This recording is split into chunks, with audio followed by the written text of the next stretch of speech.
कोकणातील प्रत्येक अपडेट जाणून घेण्यासाठी आजच माझे कोकणच्या सोशल मीडिया प्लॅटफॉर्मला लाईक, फॉलो आणि सबस्क्राईब करा.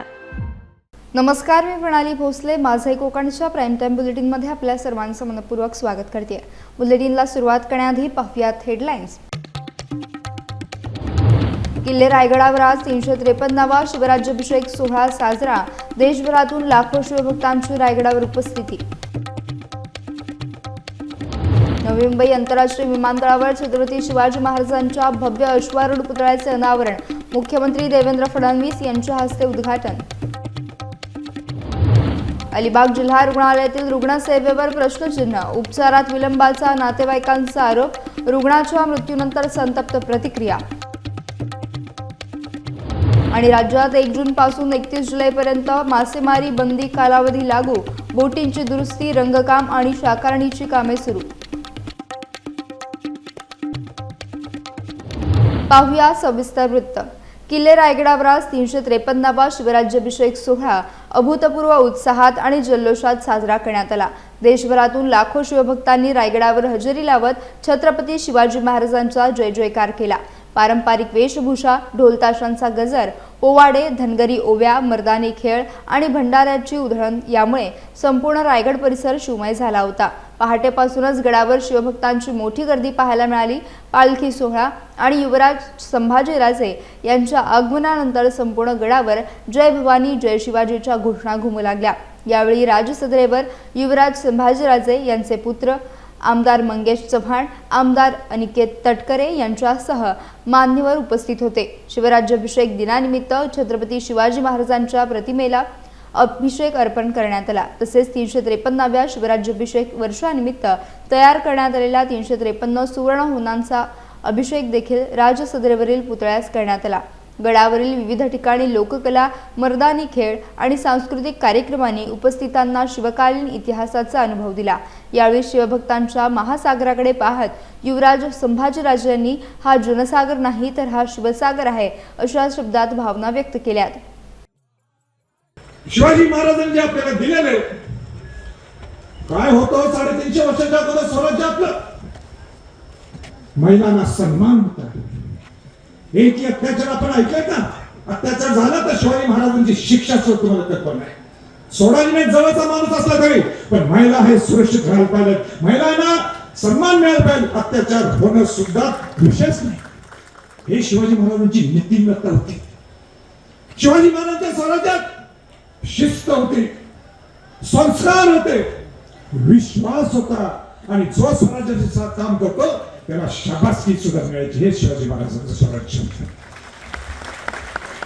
काय परिस्थिती आज बंधू बघितलं शिवभक्तांना, काय परिस्थिती तुमची जास्त जबाबदारी आहे दुसऱ्या सगळ्या बाकीच्या पुढाऱ्यांच्या कार्यकर्त्यांच्या पेक्षा. तुमची जबाबदारी आहे. तुम्ही विचार करा. आता दररोज पेपरमध्ये आपण बघतो आमच्या महिला भगिनींच्यावर अत्याचार झाला, मुलांच्यावर अत्याचार होतो, भ्रष्टाचार. स्वतःला पण म्हणू शकत हे आमचं शिवाजी महाराजांचं स्वराज्य आहे. म्हणू शकतो का? म्हणू शकतो? सांगा ना. म्हणजे तुम्हाला आवाज नाही म्हणजे मला वाटतं फक्त तुम्हाला हे शिवाजी महाराजांचं स्वराज्य आहे. काय शिवाजी महाराजांचं स्वराज्य आहे? काय शिवाजी महाराजांचं स्वराज्य? शिवराज्याभिषेक दिनाचे औचित्य साधून नवी मुंबई आंतरराष्ट्रीय विमानतळावर छत्रपती शिवाजी महाराजांच्या भव्य अश्वारूढ पुतळ्याचे अनावरण आज मुख्यमंत्री देवेंद्र फडणवीस यांच्या हस्ते करण्यात आले.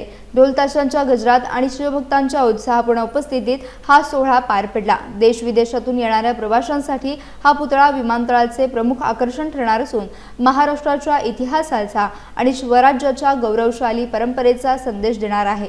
यावेळी विविध मान्यवर, लोकप्रतिनिधी आणि प्रशासकीय अधिकारी उपस्थित होते. जगभरातील शिवभक्तांना शिवराज्याभिषेक सोहळ्याच्या मी खूप खूप शुभेच्छा देतो. आजचा दिवस हा स्वराज्याला छत्रपती मिळाले तो दिवस आहे आणि ज्या दिवशी संपूर्ण जगाने हिंदवी स्वराज्य मान्य केलं तो आजचा दिवस आहे. आणि मला अतिशय आनंद आहे की अशा या पवित्र दिवशी छत्रपती शिवरायांचा 20 फुटी ब्रॉन्झचा पुतळा त्याचं अनावरण नवी मुंबईच्या विमानतळावर झालेलं आहे. मागच्या काळात ज्यावेळी या विमानतळाच्या पाहणीला आम्ही आलो होतो त्यावेळेस मी सूचना दिली होती की स्वराज्याची राजधानी रायगड त्या जिल्ह्यातलं हे विमानतळ, त्यामुळे या ठिकाणी महाराजांचा पुतळा असलाच पाहिजे. आणि मला अतिशय आनंद आहे की केवळ 8 महिन्यामध्ये हा भव्य अशा प्रकारचा पुतळा तयार झाला.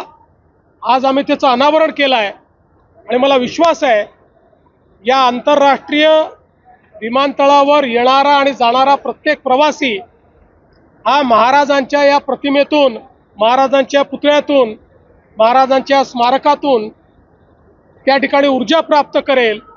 आणि म्हणून मी या ठिकाणी हे जे अडाणी एअरपोर्ट्स लिमिटेड आहे त्यांचंही मनापासून अभिनंदन करतो, सिडकोचं मनापासून अभिनंदन करतो आणि पुन्हा एकदा छत्रपती शिवरायांच्या चरणी नतमस्तक होतो. नावासंबंधात जी मागणी आमची आहे ती काही आजची नव्हती, फार पूर्वीपासून आहे. त्याच्याकरता अनेक आंदोलनं झाली होती, अनेक वेळा बैठका झाल्या होत्या व त्या बैठकांमध्ये जाहीरपणे सगळ्यात मुख्यमंत्री साहेबांनी सांगितलेलं आहे की दिबा पाटील साहेबांच्या व्यतिरिक्त कुठलंही नाव या विमानतळाला लागणार नाही आहे. परंतु या नामकरणासाठी थोडासा उशीर होत आहे हे तर सर्वांनाच माहिती आहे. पण तो उशीर न होता लवकरात लवकर हे नाव लागावं यासाठी आमच्या जी 27 गाव संघर्ष समिती आहे त्यांच्यामार्फत सुद्धा आम्ही आज एक निवेदन माननीय मुख्यमंत्री साहेबांना दिलेलं आहे. त्याचबरोबर मी कायम दोन्ही आमदार यांच्या संपर्कात असतो. मी शक्यतो मीडियासमोर येत नाही कधी, परंतु मला एक गोष्ट मी खात्रीपूर्वक सांगतो की ह्या विषयाकरता कमीत कमी 8 ते 10 वेळा तरी मी माननीय मुख्यमंत्री साहेबांना भेटलेलं आहे. म्हणजे त्यांचं ते मुख्यमंत्री झाल्यापासूनची मी गोष्ट सांगतोय. आणि दरवेळी मी त्यांना ही विनंती करत होतो की आता डिले जास्ती होत आहे, आपण लवकरात लवकर करूया. दरवेळी मला त्यांनी आश्वासित केलेलं आहे की नक्कीच हे काम आपण लवकर करूया. का उशीर होत आहे याचं उत्तर मला स्वतःला सुद्धा माझ्याकडे त्या प्रश्नाचं उत्तर नाही आहे. माननीय आमदार साहेबांना सुद्धा मी विचारत होतो, माहीत नाही त्यांच्याकडे उत्तर आहे की नाही. परंतु नाव होण्याबाबत कुठली शंका नाही आहे आणि मी तुम्हाला खात्री देतो 101% नव्हे ते 1001% दिबा पाटील साहेबांचं नाव हे लवकरात लवकर या विमानतळाला लागेल. येत्या 24 जूनला दिबा पाटील साहेबांची पुण्यतिथी आहे आणि त्या पुण्यतिथीच्या पूर्वी किंवा त्या दिवशी काहीतरी व्हावं ही आमची अपेक्षा आहे. बघूया. मुख्यमंत्री साहेबांना मी हे शब्द बोललो की 24 तारखेची हे पण सांगितले की 24 तारखेला पुण्यतिथी आहे. ते मला बघतो असं त्यांनी मला आश्वासन दिलेलं आहे. आपण आशा करूया की लवकरात लवकर विमानतळाला दिवंगत लोकनेते दिबा पाटील साहेबांचा लाव लागेल. अलिबाग येथील जिल्हा सामान्य रुग्णालयातील अतिदक्षता विभागातील रुग्णसेवेबाबत गंभीर प्रश्न उपस्थित करणारी घटना समोर आली आहे. उपचारासाठी दाखल करण्यात आलेल्या एका रुग्णाचा मृत्यू झाल्यानंतर नातेवाईकांनी डॉक्टरांच्या कथित हलगर्जीपणावर गंभीर आरोप करत रुग्णालय प्रशासनाविरोधात संताप व्यक्त केला. नातेवाईकांच्या आरोपानुसार रुग्णाची प्रकृती बिघडल्याने त्याला उपचारासाठी जिल्हा रुग्णालयाच्या अतिदक्षता विभागात दाखल करण्यात आले. मात्र आवश्यक वेळी वरिष्ठ डॉक्टर उपस्थित नसल्याने उपचार प्रक्रियेत विलंब झाला. उपचाराबाबत मार्गदर्शन येण्याची प्रतीक्षा सुरू असतानाच रुग्णाची प्रकृती अधिक खालावली आणि त्याचा मृत्यू झाल्याचा आरोप नातेवाईकांनी केला आहे. रुग्णाच्या मृत्यूनंतर संतप्त नातेवाईकांनी अतिदक्षता विभागाबाहेर ठिय्या देत संबंधित डॉक्टरांवर कठोर कारवाई करण्याची मागणी केली आहे. यावेळी रुग्णालय परिसरात तणावाचं वातावरण निर्माण झालं होतं. परिस्थिती नियंत्रणात ठेवण्यासाठी पोलीस बंदोबस्त देखील तैनात करण्यात आला. रात्री उशिरापासून सकाळपर्यंत रुग्णालयाबाहेर नातेवाईकांचा आक्रोश सुरू होता. ड्युटीवर असलेल्या संबंधित डॉक्टरांची चौकशी करून दोषी आढळल्यास त्यांच्यावर कठोर कारवाई करावी अशी मागणी आंदोलनकर्त्यांनी केली आहे. दरम्यान या संपूर्ण प्रकरणाची अधिकृत चौकशी होणार का आणि रुग्णालय प्रशासन यावर काय भूमिका घेणार याकडे आता सर्वांचं लक्ष लागलं आहे. रत्नागिरी जिल्ह्यातील चिपळूण तालुक्यातील कळवंडे गाव परिसरात सुरू असलेल्या अवैध हातभट्टी दारू निर्मिती केंद्रावर राज्य उत्पादन शुल्क विभागाने मोठी कारवाई करत सुमारे 2,90,950 रुपयांचा मुद्देमाल जप्त केला. 5 जून रोजी करण्यात आलेल्या कारवाईत तब्बल 6,000 लिटर रसायन, 105 लिटर हातभट्टी गावठी दारू तसेच दारू निर्मितीसाठी वापरण्यात येणारे साहित्य जप्त करण्यात आले. राज्य उत्पादन शुल्क विभागाला मिळालेल्या गुप्त माहितीच्या आधारे कळवंडे येथील वरपेवाडी हद्दीतील धरणालगतच्या जंगल परिसरात छापा टाकण्यात आला। यावेळी नंदेश सदाशिव वरपे याच्या ताब्यातून मोठ्या प्रमाणात अवैध दारू निर्मितीचा साठा आढळून आला। या प्रकरणी महाराष्ट्र दारूबंदी कायदा 1949 अंतर्गत गुन्हा दाखल करण्यात आला। आयुक्त डॉक्टर राजेश देशमुख, सहायुक्त प्रसाद सुर्वे, विभागीय उपायुक्त विजय चिंचाळकर आणि अधीक्षक कीर्ती शेडके यांच्या मार्गदर्शनाखाली कारवाई पार पडली। निरीक्षक सुनील आर्डेकर, सहाय्यक दुय्यम निरीक्षक अर्शद शेख तसेच जवान शुभम काडापुरे, मयूर पुरीबुवा आणि निखिल लोंढे यांनी या मोहिमेत सहभाग घेतला। विशेष म्हणजे व्यसनमुक्ती आणि तंटामुक्तीसाठी पुरस्कार प्राप्त कळवंडे गावात अवैध दारू व्यवसाय सुरू असल्याच्या तक्रारी ग्रामस्थांकडून सातत्यानं करण्यात येत होत्या। या प्रकरणाचा पुढील तपास निरीक्षक सुनील आर्डेकर करत आहेत। सावंतवाडी भाजपमध्ये अंतर्गत मतभेद उघडपणे समोर आले आहेत। भाजपच्या शहर अध्यक्षा मोहिनी मडगावकर यांनी आपल्या पदाचा राजीनामा देत पक्षातील काही नेत्यांवर गंभीर आरोप केलेत। कार्यकाळ पूर्ण होण्यापूर्वी पद सोडण्यासाठी दबाव आणला जात असल्याचा दावा करत त्यांनी सावंतवाडीतील संघटनात्मक कामकाजात होत असलेल्या हस्तक्षेपावर देखील प्रश्नचिन्ह उपस्थित केले। त्यांच्या या वक्तव्यानंतर सावंतवाडी भाजपमध्ये राजकीय चर्चा रंगल्यात। पाहुयात मोहिनी मडगावकर नेमकं काय म्हणाल्या।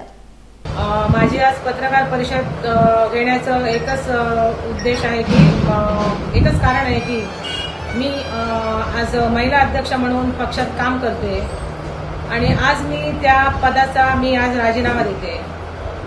राजीनामा मी यासाठी देते की माझा कालावधी पूर्ण झालेला नव्हता आणि माझा कालावधी पूर्ण न होता कालच जिल्हाध्यक्ष मॅडम मला बोलल्या की तुम्ही एक सभापती आहात, तुम्ही एक नगरसेवक आहात आणि तुमच्याकडे 2 पदं असताना तुम्हाला हे परत महिला अध्यक्षपद आहे, तर हे पद तुम्ही तुमच्याकडे ठेवू नका, दुसऱ्याला आपण कोणाला तरी संधी देऊया।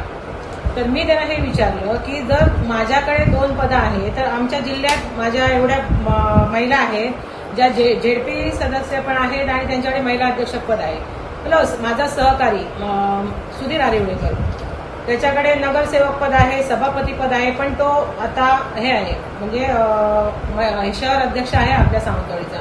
मग त्यांना पुरुषांना एक नियम आणि महिलांना एक नियम, हे का नेहमी महिलांवर अन्याय होतो हे आपण सहन करून घेतो म्हणून महिलांना ते लोक गृहीत धरतात की महिलांची कुठचाही काय विषय असेल तर ते आपण ठरवतात। हे पूर्णपणे चुकीचं आहे।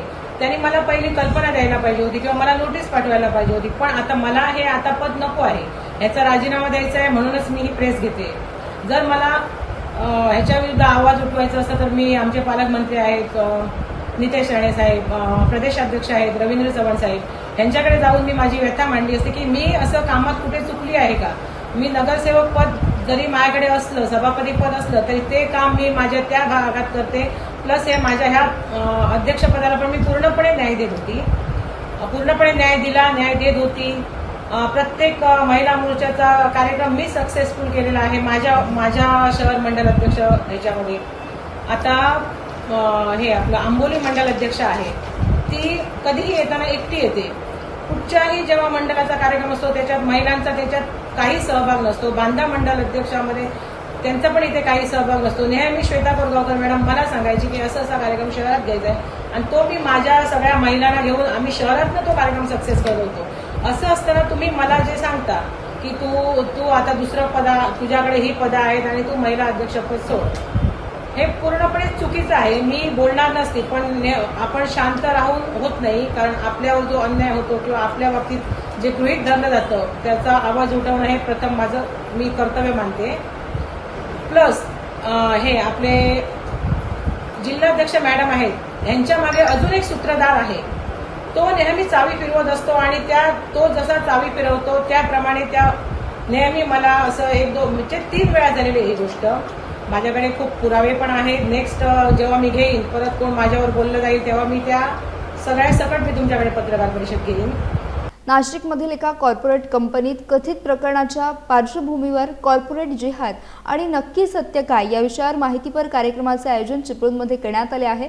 हिंदू जनजागृती समितीतर्फे आयोजित हा कार्यक्रम 8 जून रोजी इंदिरा गांधी सांस्कृतिक केंद्रात होणार आहे। या कार्यक्रमाला आमदार डॉक्टर निलेश राणे, अधिवक्ता प्रीती राऊत आणि समितीचे राष्ट्रीय प्रवक्ते रमेश शिंदे उपस्थित राहणार आहेत। या संदर्भात पत्रकार परिषदेत आयोजकांनी माहिती दिली आहे।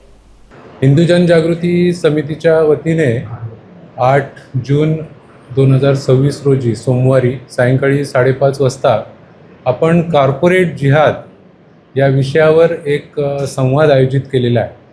आपल्याला माहिती असेल की नाशिक येथील TCS जी कंपनी आहे, टाटा कन्सल्टन्सी सर्व्हिस, या कंपनीमध्ये काही दिवसांपूर्वी एक लव जिहादचं प्रकरण उघड झालं आणि ते इतकं गंभीर होतं की कित्येक हिंदू मुलींना, उच्च शिक्षित इंजिनियर असलेल्या हिंदू मुलींना यांचं धर्मांतरण केलं गेलं आणि त्यासाठी हे धर्मांतरण होण्यासाठी तिथली जी काही HR आहे निदा खान आणि तिने त्या कंपनीमध्ये नोकरीला लावलेले जे मुसलमान युवक आणि युवती आहेत, ह्या सर्वांचा एक पद्धतशीर षडयंत्राद्वारे उपयोग करून हे धर्मांतरण झालेलं आहे.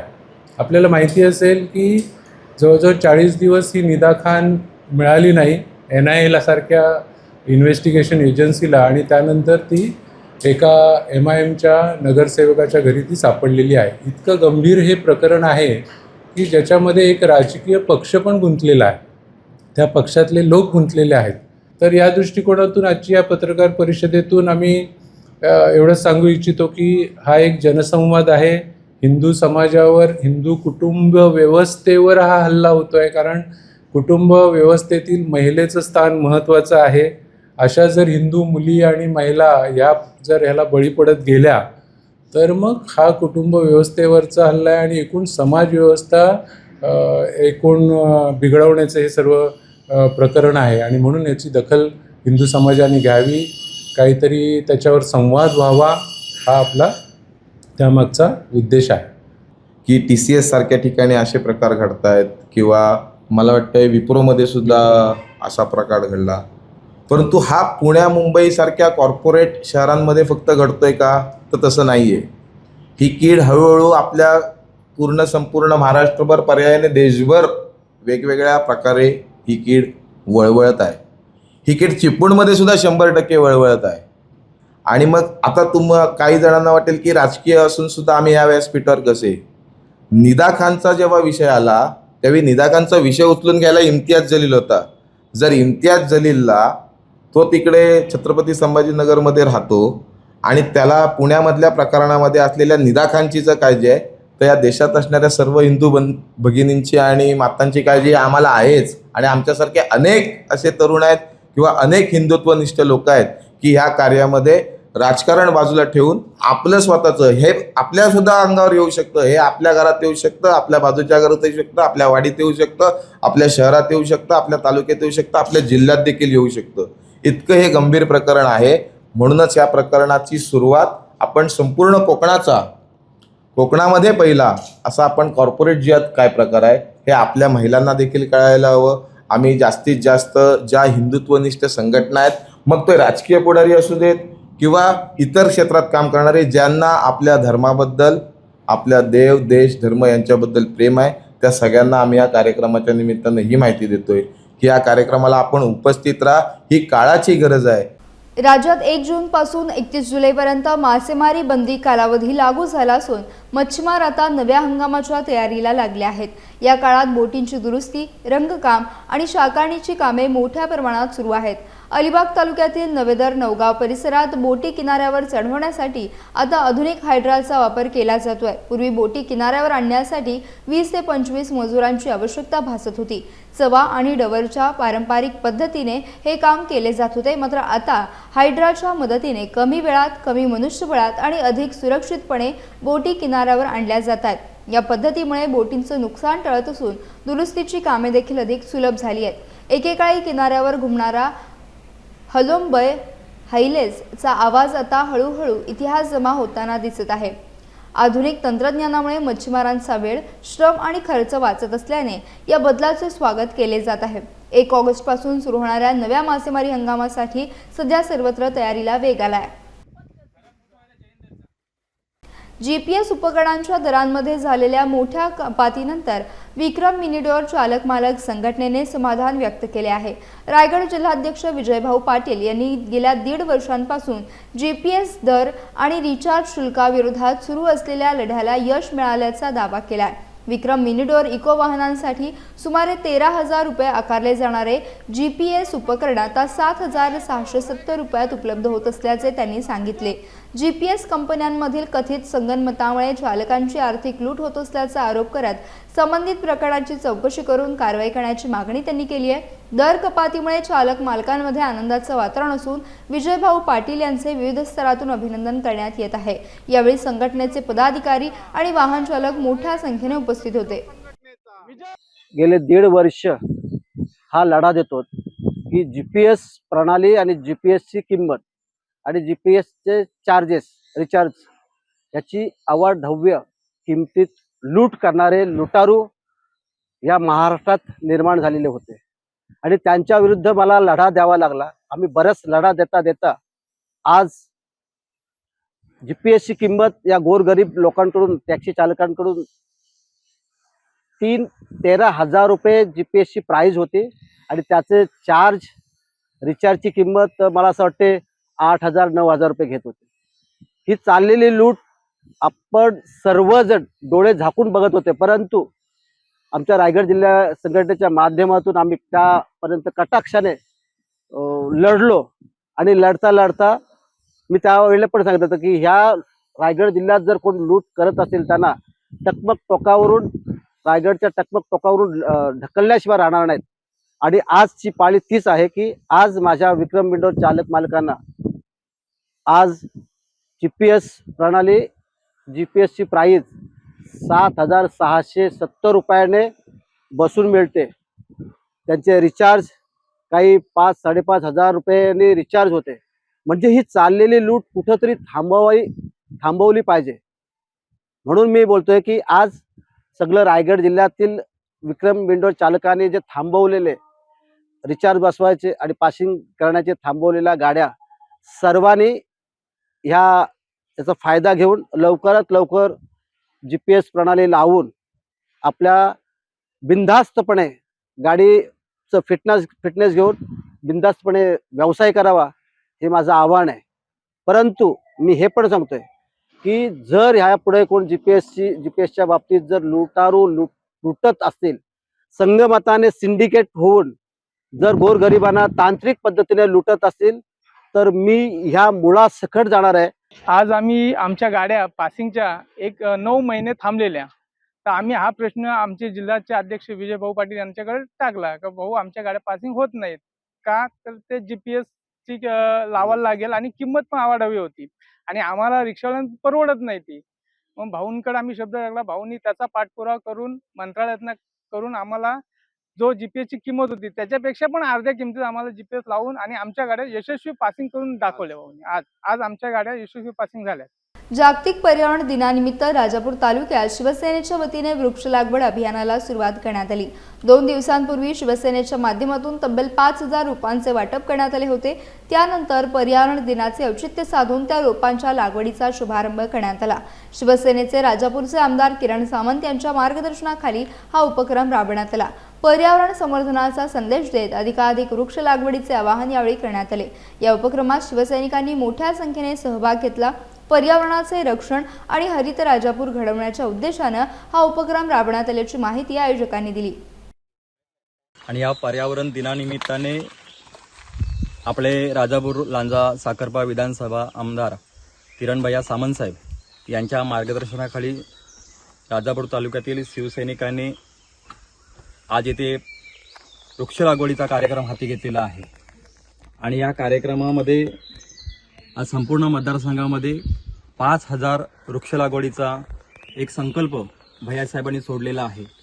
2 दिवसापूर्वीच वृक्षरोपांचे वितरण झालेलं आहे आणि आज वृक्ष लागवड करण्याचा कार्यक्रम येथे सर्व पदाधिकारी, प्रमुख पदाधिकारी यांच्या उपस्थितीत इथे संपन्न झालेला आहे. आजपासून पुढे पर्यावरण दिनानिमित्ताने संपूर्ण राजापूर तालुक्यामध्ये आणि विधानसभा मतदारसंघामध्ये 5,000 वृक्ष लागवड करण्याचा कार्यक्रम शिवसैनिकाच्या माध्यमातून हाती घेतलेला आहे. पेण शिक्षण महिला समितीच्या श्रीमती सुमतीबाई वी देव प्राथमिक विद्यालयाने पूर्वीच्या सुबोध विद्यालयाने आपल्या ज्ञानदानाच्या प्रवासातील 60 यशस्वी वर्षे पूर्ण केली आहेत. या निमित्ताने विद्यालयाचा हरिक महोत्सव उत्साहात साजरा करण्यात आला. शिशु विकास मंदिर सभागृहात आयोजित कार्यक्रमाच्या अध्यक्षस्थानी पेण शिक्षण महिला समितीच्या अध्यक्षा सुहासिनी देव होत्या। यावेळी सुप्रसिद्ध लेखक, व्याख्याते आणि गप्पाष्टककार डॉक्टर संजय उपाध्ये यांच्या विशेष कार्यक्रमाचे आयोजन करण्यात आले होते। गेल्या 6 दशकांपासून विद्यार्थ्यांच्या सर्वांगीण विकासासाठी कार्यरत असलेल्या विद्यालयाच्या कार्याचा यावेळी गौरव करण्यात आला। कार्यक्रमाला अंजली डोंगरे, संदीप भोर, मेधा देवधर, अनिता घोडके यांच्यासह संचालक मंडळाचे सदस्य, शिक्षक आणि शिक्षकेतर कर्मचारी मोठ्या संख्येने उपस्थित होते। विद्यालयाच्या शैक्षणिक आणि सामाजिक योगदानाचा गौरव करणारा हा सोहळा उत्साहात पार पडला। मी सुहासिनी देव, पेण शिक्षण महिला समितीच्या अध्यक्ष आहे। आज आमच्या संस्थेचा म्हणजे संस्थेची शाळा आहे सुमतीबाई वी देव विद्यालय, याचा आज हिरक महोत्सव पार पडतोय। 61व्या वर्षात शाळेने पदार्पण केलेले आहे आणि आज ही आमच्यासाठी अभिमानाची गोष्ट आहे की मराठी शाळा चा आता उतरता काळ आहे, पण आम्ही उत्तम तऱ्हेने आज शाळा चालवतोय।